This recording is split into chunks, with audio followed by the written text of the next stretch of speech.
High বন্ধুরা, শুভ সকাল। কেমন আছো সবাই? আশা করছি সকলে অনেক বেশি ভালো আছো। আমরাও না বেশ ভালো আছি। আর তোমাদের কাছে আজ আমি একটাই জিনিস শেয়ার করতে চাই, যেভাবে আমরা গ্রামের বউরা কিন্তু উনুনে রান্না করি। আগের দিন যে কাঁচা উনুনটা পেতেছিলাম না, তো সেটাই আজ আমি রান্না করব। ভিজে উনুনে কিভাবে রান্না করি তোমাদের সাথে সেটাই শেয়ার করতে চলেছি। প্লিজ পুরো ভিডিওটা জুড়ে পাশে থেকো, আশা করছি সকলের অনেক বেশি ভালো লাগবে। তো যাই হোক, সকালবেলা উঠে আগে ভাবলাম ঘর বাড়িগুলো পরিষ্কার করে গুছিয়ে নেই। তো আজ একটু ঘুম থেকে উঠতে যেহেতু দেরি হয়ে গেছিলো, 7টা বেজে গেছিলো। 7টার সময় ঘুম থেকে উঠলে না অনেকটা বেশি কষ্টকর হয়ে পড়ে এই কাজগুলো আমার কাছে। তো খাটপত্র গোছানো, সিমরানকে গুছিয়ে নেওয়া, ঈশাকে গুছিয়ে ব্রাশ করানো, নিজের ব্রাশ করা, আরও টুকিটাকে যে সকল কাজকর্মও থাকে সেগুলো করতে করতে না 8টার ভিতরে দোকান খোলাটা অনেকটা বেশি কষ্টকর হয়ে পড়ে। তো আজকে সেটাই আমার সাথে হয়েছিল। রাত্রিবেলা যেহেতু শুতে শুতে একটু লেট হয়ে গেছিলো, তো সকালবেলা ঘুমই ভাঙেনি। 7টার সময়ে কিন্তু আমি ঘুম থেকে উঠেছিলাম। তো 7টা থেকে যেভাবে আমি সকল কাজকর্ম এক হাতে গুছিয়ে করি তোমাদের সাথে সেটাই শেয়ার করতে চলেছি। আর একজন মেয়ে হয়ে আমি যেভাবে ঘরে বাইরে দুদিকে সামলাই, তো প্লিজ তোমরা ভিডিওটি দেখো, অবশ্যই বুঝতে পারবে যে কিভাবে আমি ঘরে বাইরে কাজকর্ম করি। আর তারপরে দেখো, ঈশাকে খাট থেকে নামিয়ে দিয়ে খাটটা পরিষ্কার করে ঝাড়ু দিয়ে নিলাম। তারপরে গামছা টামছা এদিক ওদিক হয়েছিল, সেগুলো সুন্দর করে ভাঁজ করে যার যার জায়গায় রেখে দিলাম। খাটের তলা না রোজই ঝাড়ু দেয়, তারপরে ময়লাগুলো কোথা থেকে আসে বুঝতে পারি না, রোজই কিন্তু এরকম ময়লা খাটের তলায় ঢুকে যায়। তো তারপরে ঘরটা আমি একটুখানি পরিষ্কার করে নিয়ে ওই ঘরটায় যাব। তো এই ঘরটা ঝাড়ু দিয়ে তার মধ্যেও কিন্তু আমি দুটো ব্যাগ গুছিয়ে রেখেছিলাম। একটার ভিতরে ছিল টিফিন বক্স টক্স, যেগুলো খাবার টাবার, আর একটা বক্সে ঈশা সিমরানের জামা কাপড় ছিল। কারণ দোকানে যাওয়ার টাইম হয়ে গেছে, আর বেশিটা কাজ এখন সকালবেলা করতে পারবো না। যেমন তেমন প্রকারে কাজগুলো করেই কিন্তু আমি চলে যাব। আর ব্যাগটা গোছানো আছে বলে একটুখানি মাথাটা হালকাও আছে। তো ঘরটা গুছিয়ে না গেলে না মনটার ভিতরে অনেকটা বেশি খারাপ লাগে, কারণ এই ঘরবাড়ির প্রতি অনেকটা বেশি ভালোবাসা কিন্তু আমি তিল তিল করে জমিয়ে রেখেছি। অনেকটা কষ্টসিষ্ট করে এই ঘরবাড়িগুলো করে তৈরি করে ওঠা। তো যতই কাজের চাপ আমার থাক না কেন, তবুও চেষ্টা করি ঘরবাড়িগুলোকে আগে একটুখানি গুছিয়ে পরিষ্কার করে রেখে যাও। বাসনপত্রগুলো মাজতে পারলাম না, কারণ অনেকটা দেরি হয়ে যেত। তো দোকানে এসেই প্রথম কাজ হলো আমার গ্যাসের চুলাটা পরিষ্কার করা। তো সেটা আমি করে নিচ্ছি। আর নিয়ে তারপরে কিন্তু অনেকটা পরিমাণে লস্যি নিয়েছি দোকানের জন্য, সেগুলো একে একে যার যার জায়গায় কিন্তু সেরকমভাবে গুছিয়ে রাখতে হবে। তো এখন গ্যাসটা পরিষ্কার করার পরে সুন্দর করে এর ঝিকগুলো লাগিয়ে নিয়ে তারপরে এখন এই নিচেটা পরিষ্কার করে নিচ্ছে। আর এই জায়গাটা না এতটা পরিমাণে সাদা হয়ে গেছে, খুব একটা ভালো লাগছিল না, মনের দিক থেকে কেমন লাগছিল যেন, যে এত মুছছে তারপরে এই জায়গাটা এরকম একটা বাজে অবস্থা হলো কী করে জানি না। তো পরে দেখি এখানে একটুখানি অ্যাসিড দিয়ে চেষ্টা করব যে ময়লার দাগটা ওঠে কি না। কিসের দাগ এটা আমি নিজেও বুঝতে পারছি না, যে সাদা সাদা স্পট পড়ে গেছে। তারপরে একটুখানি এই যে ফ্রিজটার সামনেটা একটুখানি পরিষ্কার করে নিচ্ছি, নিয়ে এর মধ্যেও লস্যি টস্যিগুলো সুন্দর করে গুছিয়ে রাখবো। আর ঈশা কিন্তু আমার পাশে এসে সুন্দরভাবে দাঁড়িয়েছিল, আর ও কিন্তু সমস্ত কাজে আমাকে এরকমভাবে সাহায্য করতে থাকে। তো আমি সুন্দর করে জায়গাগুলো বের করছিলাম যে কোথাটায় লস্যি রাখা যায়। সমস্ত জায়গায় তো মালপত্র ভর্তি হয়েছিল, তো একটুখানি জায়গা এক জায়গায় ফাঁকা করে নিচ্ছি, সেখানটায় লস্যিগুলো কিন্তু ভরে রেখে দেবো।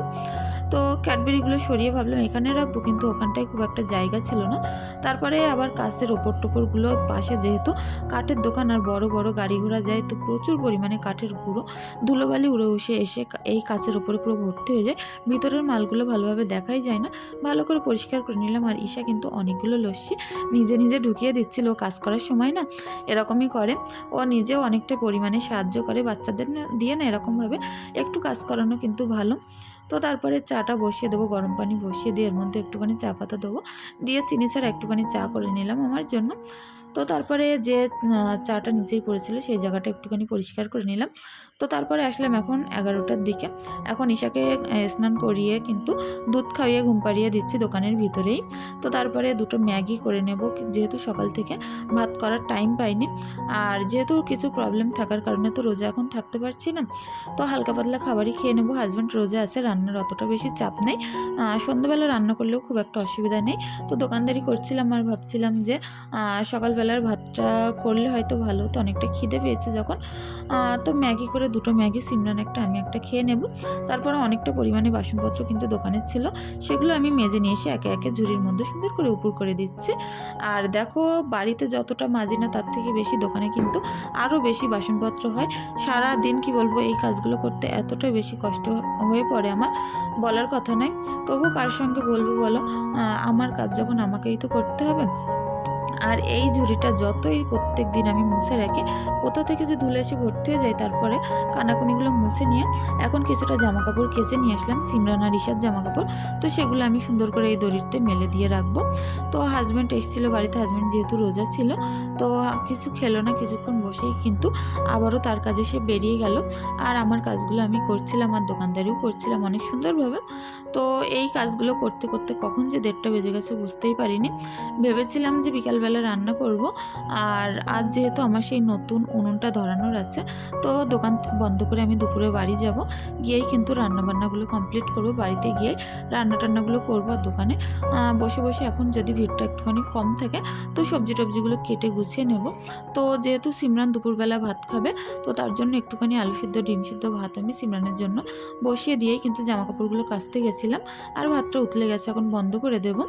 তো এদিকে ডাটা আলু কেটেছি, ওদিকে উচ্ছে আলুগুলো সুন্দর করে পিস পিস করে কেটে নিয়ে পেঁয়াজ, আদা রসুন, কাঁচা লঙ্কা আর টমেটো কেটেছি। তো দোকানের হিসেব টিসেবগুলো কমপ্লিট করেই কিন্তু আমি এখন বাড়িতে চলে যাব, যেহেতু সন্ধ্যের মধ্যে আমাকে রান্না করতে হবে, হাজব্যান্ড রোজে আছে। তো এদিকে ঈশা বসিয়ে দিয়ে আমি ওই কাজগুলো করছিলাম, আর তার মধ্যে দেখো পুরো সারা মুখ কাজল মেখে পুরো ভর্তি হয়ে গেছে, আবারও কাজ বাড়িয়ে দিয়েছে আমাকে। তো একেও আমি পরিষ্কার পরিচ্ছন্ন করে নেব, তারপরেই কিন্তু বাড়িতে নিয়ে যাব। আর তারপরে আবারও দেখা হবে তোমাদের সঙ্গে সেই 3টে সাড়ে 3টের দিকে। তো যাই হোক, দোকানটা বন্ধ করে বাড়িতে এসে এখন দেখো রোদটা ঝলমল ঝলমল করছে, সূর্য কিন্তু ডুবি ডুবি ভাব হয়ে গেছে। তো বিকালবেলা পুকুরে এসে বাসনপত্রগুলো আগে মেজে নেবো। সকালে এই বাসনপত্রগুলো মাজার টাইম পাইনি, দোকানে একবার বাড়িতে একবার, বলো কত জায়গায় মাজবো আর কবারই বা মাজবো, এরকমভাবেই আমার দিনগুলো যায়। খুব কষ্ট সৃষ্ট করেই কিন্তু সংসারটা করে আসছে। আর সারাদিন এই কষ্টের মাঝখানেও চেষ্টা করি তোমাদের সাথে একটু হলেও শেয়ার করতে, কিছু হলেও শেয়ার করতে, যদি তোমাদের মন থেকে কিছু ভালো লাগে। আর আমার এই কাজগুলো দেখে সামান্য যদি উপকৃত হও তোমরা, তোমাদের কমেন্ট থেকে আমি যদি তোমাদের কাছ থেকে কিছু শিখতে পারি, তো এর থেকে বড় পাওয়ার হয়তো আর কিছু হতে পারে না। তো সারাদিনের এই পরিশ্রমগুলো করার ফল হয়তো তোমাদের একটা সাবস্ক্রাইব হয়ে থাকে। তো যাই হোক, এই কাজগুলো অনেকটা বেশি কষ্ট হলেও কিন্তু আমাকেই করতে হয়। তো সকল কাজকর্মগুলো আমি এখন পুকুরে বসে করে নেব। কিছুটা জামা কাপড় এখন আছে পরিষ্কার করার, রান্না করার পরে যদি সময় পাই বাড়িতে আসে ঈশার জামা কাপড় কিছুটা, তো তখনই আমি সেগুলো পরিষ্কার করে নেব। আগে আমাকে রান্নার দিকে যেতে হবে। এদিকে এখন কাঁচা উনুনটা ধরিয়ে ফেলবো, ভিজে ছিল প্রচুর পরিমাণে, তবু এতেই রান্না করব। আর নতুন নতুন যে কোনো জিনিস কিন্তু করলে তাতে রান্না টান্না করতে অনেকটা বেশি মন থেকে ভালো লাগে। যে সবজিগুলো আমি দোকান থেকে এনেছিলাম সেগুলো একে একে সব পাত্রে ঢেলে নিয়ে এসেছি, আর অল্প কিছুটা চাল নিয়ে এসেছি। যেহেতু দোকানেই বেশি রান্নাবান্না হয়, বাড়িতে তেমন চাল এনে রাখি না, তো অল্প একটু চাল নিয়ে এসেছিলাম, সেগুলো থেকে নিয়ে মেপে নিয়ে এখন আমি রান্নাটা সুন্দর করে বসিয়ে দেবো। আর কাঁচা উনুন কেউ বলবেই না, এত সুন্দর উনুনটা জ্বলছিল না, একেবারেও লেবিনি, কিন্তু অনেকটা সুন্দরভাবে জ্বলছিল। তো রান্না করতেও বেশ ভালো লাগছিল। আর এখনও পর্যন্ত তো গরম পড়েনি, এখনও ঠান্ডা ঠান্ডা ভাব আছে। চৈত্র মাস হতে পারে কিন্তু ঠান্ডা ভাবটা কিন্তু এখনও আছে। তো তার মধ্যে আমি উনুনে রান্না করছিলাম। আর এই যে নারকেল পাতাগুলো, আমাদের গাছের পাতা সব, ওগুলো দিয়ে কিন্তু রান্না করছিলাম। আর ঝুড়িগুলোই যেহেতু নিচেই ধুলোবালি লেগে যেতে পারে, তার জন্য কিন্তু আমি একটা বস্তার উপরে করে নিয়েছি, নিয়ে সুন্দর করে এখন আমি রান্না টান্নাগুলো করে নিচ্ছি। তো ভাতটা এদিকে উতলে গেছে, আর প্রায় সন্ধে সন্ধে হয়ে আসছে। খুব তাড়াতাড়ি রান্না করছিলাম, কারণ ইফতারির পরে হাজব্যান্ডকে ভাত দিতে হবে। অনেকটা কষ্টও হচ্ছিল যে সারাদিন একটু শোয়া বসার এখনও পর্যন্ত কোনো রকম প্লেস পাইনি। তো করার তলায় আমি একটুখানি নেওন দিয়ে নিয়েছিলাম, নিয়েই আমি এখন রান্নাটা করব। তো এখন সুন্দর করে রান্নাটা বসিয়ে দেব। এদিকে কড়ার মধ্যেও তেল গরম করতে দিলাম, দিয়ে গরম তেলের মধ্যে একটুখানি নুন হলুদ দিয়ে দেবো, দিয়েই কিন্তু আমি মাছগুলো কিন্তু ভেজে নেব। এতে কি হয়, এই কড়াই যে সবজি রান্না হয় না, আর মাছ ভাজতে গেলে কিন্তু তলায় একটু লেগে যায়, আর গরম কড়াই একটুখানি নুন আর হলুদ দিয়ে মাছটা ভাজতে ছাড়লে কিন্তু মাছগুলো তলায় তেমন লাগে না, ভালোভাবেই উঠে যায়। তো মাছগুলো এপিট ওপিট করে সুন্দর করে লাল লাল করে অনেকক্ষণ ধরে ভাজা করে নেব, নিয়েই কিন্তু পরবর্তী কাজকর্মগুলো আমি করে নেব। আর রান্নাটা করতে করতে উনুনটা যেহেতু নতুন ছিল, জ্বলছিল ভালো, কিন্তু আগুনটা না তেমনভাবে কড়ার গায়ে লাগছিল না, কারণ ভিজে মাটির গায়ে কিন্তু বেশি আগুনটাই লাগছিল। তো রান্নাগুলো করতে না বেশ দেরি হয়ে যাচ্ছিল। আর আজ একটা এত বড় অঘটন ঘটেছে বলার কথা নয়। আর রান্নাটা করতে করতে তোমরা অবশ্যই দেখতে পাবে যে কি হয়েছিল। এদিকে মাছের তেলটা সুন্দর করে তেলে দিয়ে তারপরে এখন আমি উচ্ছে আলুটা সুন্দর করে ভাজা ভাজা করে ঝোল করে নেব। আর উচ্ছে আলু ঝোল খেতেই আমি যেমন পছন্দ করি, আমার হাজব্যান্ডও কিন্তু ঠিক তেমনই পছন্দ করে। একটুখানি পানি দিয়ে এখন ঢাকা দিয়ে রেখে দেবো। বেশ কিছুক্ষণ ঢাকা দিয়ে রাখলেই কিন্তু উচ্ছে আলুটা হয়ে যাবে। তো এখন আমার উচ্ছে আলু ঝোলটা হয়ে গেছিলো একটা পাত্রের মধ্যে। এখন আমি সুন্দর করে সেট করে ঢেলে নেব, নিয়ে কড়াটা ধুয়ে আবারও বসিয়ে দেবো। এর মধ্যে ডাঁটা আলুটা রান্না করব। আর ডাঁটা আলুটা রান্না করতে করতে না ঈশা বেশ জ্বালাতন করছিল। ওর যেহেতু ঘুম পেয়ে গেছিলো, খিদে পেয়ে গেছিলো, তো রান্নাটা বসিয়ে দিয়ে আমি ঈশাকে নিয়ে যাব ঘরের দিকে একটুখানি খাওয়াতে। তো উনুনে রান্না করতে গেলে না একটু অন্যমনস্ক হলেই কিন্তু অন্যরকম হয়ে যায়। তো আজকের রান্নাটাও আমার ঠিক সেরকম হয়ে গেছিলো। রান্না করতে করতে একেবারে রান্নাটা পুরো জ্বলে পুরো ছাই হয়ে গেছিলো। তার মধ্যে আজানও দিয়ে দিয়েছিল, হাজব্যান্ড ভাত নেওয়ার জন্য লোকও পাঠিয়ে দিয়েছিল দোকান থেকে। তার মধ্যে কি করব ভেবেই উঠতে পারছিলাম না। তোমরা ভিডিওটি দেখতে থাকো, অবশ্যই বুঝতে পারবে যে আজ আমার কপালে কতটা বেশি দুর্ভোগ ছিল যে রান্নাটা পুরো পুড়ে ছাই কয়লা হয়ে গেছে। এদিকে উনুন পাড়ে এসে আমি মনটা পুরো খারাপ হয়ে গেছিলো। এদিকে লোকও এসে গেছিলো দোকানের জন্য ভাত নেওয়ার।